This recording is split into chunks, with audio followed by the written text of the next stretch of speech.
Welcome to our channel. Today we how to uninstall Interactive Broker's demo account. Easy tutorial step by step clearly. To uninstall the Interactive Broker's demo account, begin by closing the application. On your computer, locate the control panel.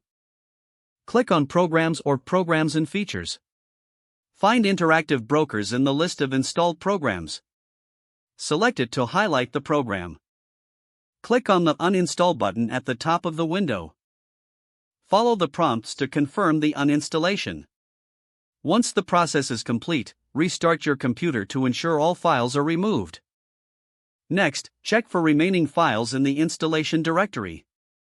Go to the folder where Interactive Brokers was installed, usually found in your program files. Delete any leftover files or folders related to Interactive Brokers. If using Windows, also check for any residual shortcuts on your desktop. Right-click on any remaining shortcuts and select Delete. Now, clear your system's cache to remove any stored data from the demo account. Open the Run dialog by pressing the Windows key and R together.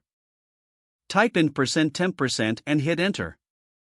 Delete any files related to Interactive Brokers that may exist in this temporary folder. For Mac users, locate the Interactive Brokers application in the Applications folder. Drag it to the trash, or right-click and select Move to Trash. Empty the trash to permanently remove the application.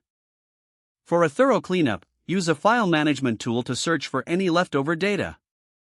After completing all these steps, your Interactive Brokers demo account should be fully uninstalled from your system. If the page does not load, refresh the browser or try again in a private or incognito window.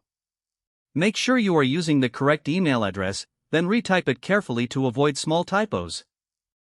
If your password is not accepted, use the reset option and create a new strong password you can remember. Check your spam folder for verification or security emails, then complete any requested confirmation steps.